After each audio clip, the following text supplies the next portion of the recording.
if you've seen the pictures of the bus, like, it's just horrible. I'm happy that I made it out with just these injuries here. Aquasha Collie was sitting about 7 rows back when her school bus ran off the road and struck a tree Monday. She's nursing a bruised knee and ribs and says she aches for her classmates who were seriously hurt. Many of them, she says, were standing in the aisle when the bus crashed. Well, there was a couple people standing up, and those towards the front were standing up to share me. My friend who passed away, who was thrown out the windshield, she was standing up, and another girl, Shamir, who was in the ICU in the hospital, she was on the steps. There should be onboard surveillance video of the crash. It was recovered at the scene, but an FHP spokesman says they have not reviewed it yet. Some of the students I talked to, too, said it was there were people who were standing in the aisles and sitting even on the front steps of the bus when this crash happened. Do you know if that's true? No, I don't.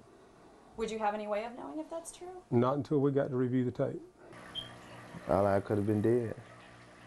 After the crash, Algeron Scott opened an emergency exit and helped his classmates off the bus. He says it was especially crowded that day, and the otherwise bubbly bus driver wasn't himself.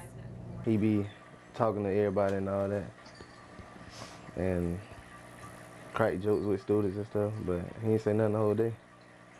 Billy White says his little boy's health is now at risk, all because of a sewage problem he says his landlord won't fix. My son was out here on Easter Sunday playing with all the other kids hunting Easter eggs and chasing each other, and my son fell in a septic tank that had blown the lid open from the raw sewage running out. This is home video White shot of his 4-year-old son Trevor after that fall.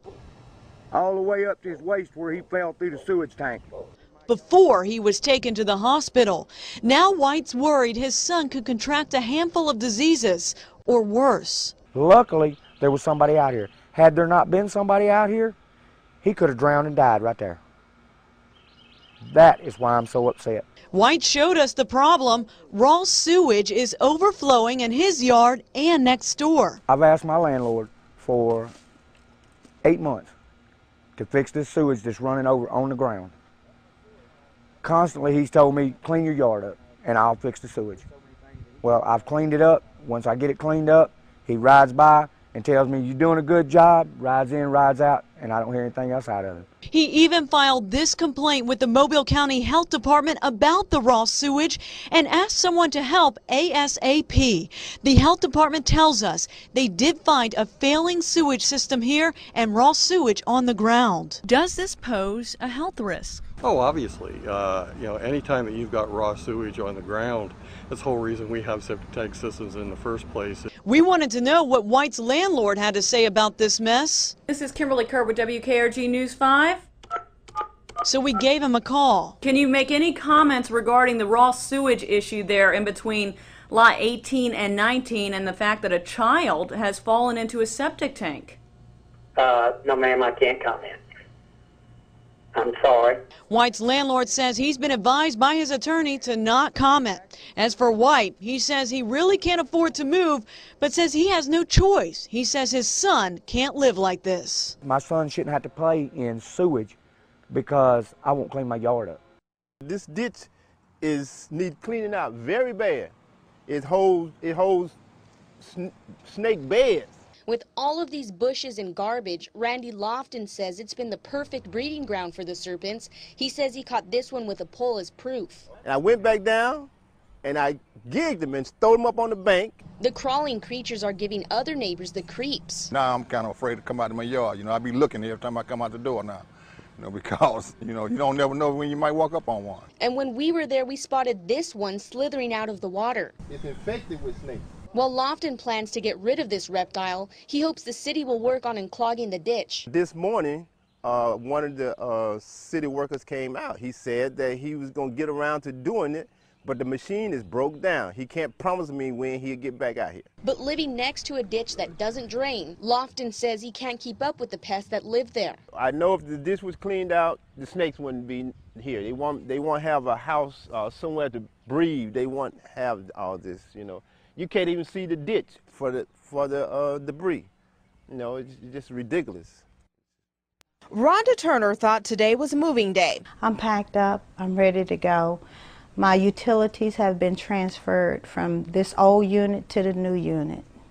I'm ready to go, but I don't have nowhere to go. Turner was supposed to move into her new place here at the Tyler Ridge Apartments in West Mobile, but when she showed up to get her key, they had the doors barricaded. They would not allow us in. The managers and the assistant managers, he said, had quit. Turner said the person who had been handling her paperwork and took her deposit of $669 was no longer an employee.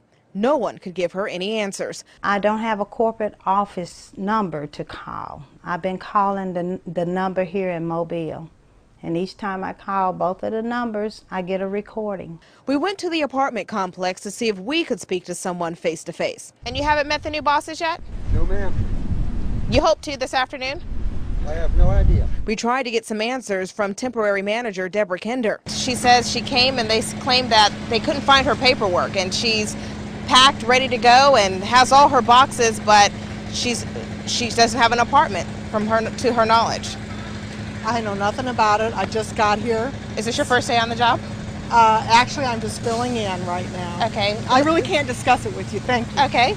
Kinder later told us that if Turner shows back up, she will try to straighten things out. Turner arrived moments later for a private meeting. She said that my case paperwork had not been lost, that they're working on it as we speak right now in order for me to be moved in as soon as possible.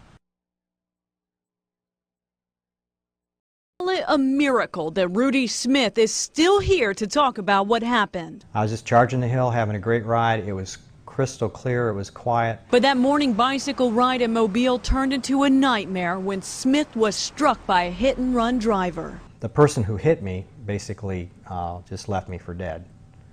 So fortunately someone did stop and call 911. Smith was severely injured. He can't work until he recovers. It's like a loss of livelihood, in addition to all the emotional pain and suffering that everybody goes through when you have such a traumatic experiences, being hit and run and left for dead. But despite all that, Smith says he still plans to get back on a bicycle. Just as soon as I'm healed, and if I could do it today, I'd be on my bicycle pedaling around, not just because I enjoy riding a bicycle, but because it makes me feel good. And he won't be alone out there. At this Mobile bicycle shop, commuting by car is almost a thing of the past. You can't totally eliminate the car, unfortunately, but even if you're able to ride 3 or 4 days a week, then, I mean, that's better than nothing. I started kind of towards the beginning of the summer, partially because of gas prices, partially I just got tired of being so dependent of my vehicle. And they're keeping track of their biking miles. Cost is certainly, one aspect of it, but also there's, a health aspect of it. If you can save $100 a month on gas, why not? We tagged along for David Burt's morning commute to see what he's up against in metro traffic. So I usually don't have any problems on my morning rides, I guess. Sometimes in the late afternoon, people are just ready to get home. They don't like a biker getting in their way, so they honk, maybe, or something like that. If you can handle the heat and the hills, you'll save money each month. 150 to 200 probably. Bicycles are not the only two-wheelers becoming more popular. We've had a lot more sales on the smaller bikes. We're actually sold out of most of the 250 models, small scooters, 250s, motorcycles, sold out. As for Rudy Smith, for more than 20 years, he commuted to work every day by bicycle, and he would offer this advice to anyone thinking about trying it. Safety in numbers is a wonderful thing. So 2 or more is a wonderful ride. And before rush hour, lots of lights, lots of bright color clothing. And helmet? Oh, helmet, yeah. If I did not have a helmet on, I would be dead for sure. My helmet was broken completely in half. And if you do get out there, you might just see Smith one day giving it another shot. Benefit absolutely outweighs the risk.